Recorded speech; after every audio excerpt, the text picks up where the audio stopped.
बड़ा अहम बयान सामने आया है, ट्वीट किया गया है सदर डोनाल्ड ट्रंप की जानिब से सीज़ फायर के हवाले से, और फिर उस सीज़ फायर को आपने हुर्मुज़ की बहाली से मशरूत कर दिया गया है। क्या कहेंगे आप इस हवाले से?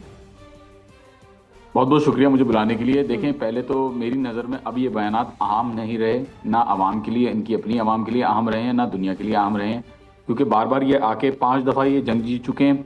12 दफ़ा इन्होंने ईरान के अंदर सब कुछ तबाह कर दिया, खतर दिया है।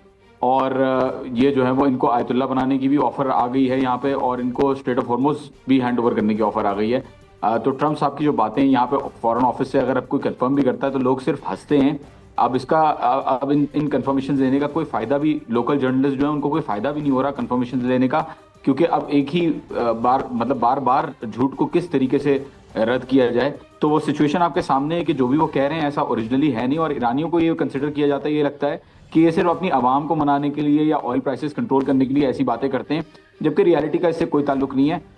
ईरान के अंदर भी शदीद हमले हुए हैं, कल इन्होंने किए हैं एक ही साइड के ऊपर, 2-3 साइड्स के ऊपर ये बार बार बमबारी करके पेनिट्रेट करने की कोशिश करते हैं बंकर बस्टर्स के थ्रू और दूसरी चीजों के थ्रू, लेकिन ये कर नहीं पा रहे हैं अनफॉर्चुनेटली। और इजराइल के अंदर सबसे बड़ा हमला जो है वो कल आपने देखा कि सबसे बड़ा अटैक जो है वो इजराइल के ऊपर हुआ है, और जो दूसरे इनके बेसिस हैं उनके ऊपर भी कॉन्स्टेंटली अटैक्स चल रहे हैं। तो ये बयानात जो आ रहे हैं इनको ईरानियों से अगर कंफर्मेशन ली भी जाए तो वो कहते हैं कि एक दफा ब्लैंकेट स्टेटमेंट भी दे चुके हैं, बार बार कंफर्मेशन अब जर्नलिस्ट खुद भी नहीं ले रहे कंफर्मेशन, क्योंकि सबको यहाँ पे भी लग रहा है कि ये झूठ बोल रहा है बंदा जो भी बोल रहा है। सही। अच्छा जॉन, ये भी कहिएगा कि ईरान की जानिब से क्या रिएक्शन जो है वो इस पर आ सकता है, क्या कहेंगे आप? कोई देखिए, रिएक्शन तो आ चुका है। ईरान ने कह दिया कि अगर हमारा कोई कमांडर या अगर हमारा कोई बंदा कोई भी टारगेट करके शहीद किया जाता है तो हम ये जो जितनी भी 18 कंपनीज है जिनकी लिस्ट दी है ईरान ने, हम इन कंपनीज को भी टारगेट करना शुरू कर देंगे। और आपने देखा है कि कुवैत के अंदर भी अभी 200 लोगों की जो अकोमोडेशन है सोल्जर्स की, उसके ऊपर किस तरीके का हमला किया ईरान ने। तो ईरान का रद्द-ए-अमल, जब अमेरिका की तरफ से बयानात या प्लेजेंट्रीज की बातें होती हैं या सीज फायर की बातें होती हैं, तो ईरान का जवाब जो है वो और ज्यादा सख्त हमें नजर आता है। जब भी धमकियां होती हैं तो और ज्यादा सख्त हमें जवाब नजर आता है, क्योंकि ईरान ये समझता है कि जंग कब खत्म होगी ये कंट्रोल नहीं कर सकते डोनाल्ड ट्रंप, और ईरान अगर ऑफ रैम्प दे तो दे, वरना इनके पास दिखाने को कुछ नहीं है। ये अगर जाते भी हैं तो भी ईरान जो है वो कंटिन्यू रख रहा है अटैक्स अपने। सही। अच्छा, और जॉन, ट्रंप के बारे में तो ये भी कहा जाता है ना, हमेशा से यही कहा जा रहा है कि उनका जो अमल होता है, उनके जो बयानात हैं, उन दोनों में तजाद होता है, वो कभी भी यू टर्न ले लेते हैं। तो इसका मतलब ये है कि जो ईरान है वो इन बयानात को, आप यही कहना कहेंगे इस पर कि उनको संजीदगी से नहीं लिया जा रहा? जी बिल्कुल, संजीदगी से क्या लिया जाएगा, उसको तो अब सुनना भी, मैं कुछ ऑफिशियल्स ने तो मैं आपको बिल्कुल कंफर्म बता रहा हूँ, सुनना भी छोड़ दिया कि वो क्या कह रहा है बंदा। तो देखें, द पॉइंट इज कि यहाँ पे एक्शंस जो हैं वो नजर आती हैं, और बिल्कुल कोशिश की जा रही है अमेरिका की तरफ से कि, और इसराइल की तरफ से, इसराइल चाह रहा है कि सीज फायर हो, और वो चाह रहे हैं कि जंग बंद हो ताकि ऑफ रैम्प मिले।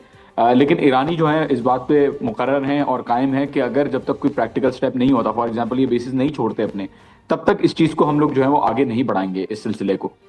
ठीक है जॉन, हमारे साथ ही रहेगा असफर इमाम साहब भी हमारे साथ मौजूद है, उनको भी शामिल गुफ्तगू करते हैं। असफर साहब, ईरान तो संजीदा नहीं ले रहा इस तरह के जो बयानात हैं डोनाल्ड ट्रंप के, उनको वो कैसे ले? जो सदर ट्रंप जो है जिस तरह के बयानात देते हैं और फिर उसके बाद अमल कुछ और होता है, तो वो किस तरह संजीदा लिया जा सकता है? पूरी दुनिया को सदर ट्रंप के बयानात को संजीदा नहीं ले रही।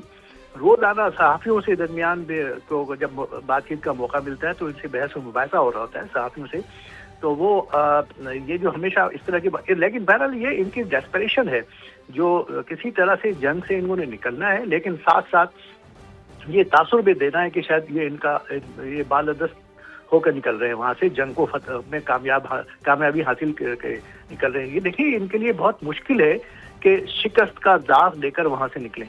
तो क्योंकि फिर इनका पूरा सियासी कैरियर, बल्कि इनके साथ साथ रिपब्लिकन पार्टी के सियासी कैरियर दांव पे लगा हुआ है। तो इसलिए ये चाहते हैं कि किसी तरह कोई सपोर्ट मिल जाए, कोई एक फर्द खड़ा हो जाए और वो कह दे कि बस आप, अमेरिका ने कामयाबी हासिल कर ली है, हम जंग बंद कर रहे हैं, तो वो काफी होगा इनके वहां से निकलने के लिए। अब ये नाम दिया है इन्होंने सदर शिकवान का, तो वो बड़ी तारीफ भी की है कि वो बड़े अक्लमंद आदमी है। साथ साथ ये भी कह रहे हैं कि अब पूरे ईरान को तबाह कर दिया है उन्होंने। तो जो तबाह हाल वाले जो लोग तबाह हो चुके होते हैं वो शिकस्त तस्लीम करने के लिए क्या तैयार होंगे? वो तो उनका रद्द-ए-अमल बता रहा है कि वो तो जवाब दे रहे हैं और उनके जो मुतालबात हैं कि वो क्या अमेरिका पूरे बेसिस खाली करेगा उस इलाके से।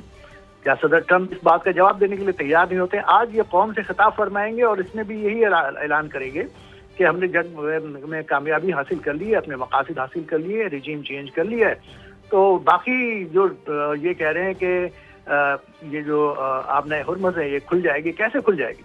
ईरान खोलेगा तो खुलेगा, वरना कैसे किस तरह वो खुल जाएगी? ये कहते हैं कि हम जंग से निकल आएंगे तो फिर वो खुद ब खुद खुल जाएगी, या फिर आलमी कुव्वतों को कहते हैं कि तो जिनको ज़रूरत है वो जाके अपना हुर्मुज़ खोले। तो इन्होंने तो बहुत मुश्किल सूरत हाल में डाल दिया है दुनिया को, और ये चाहते हैं कि ईरान से सपोर्ट भी मिल जाए।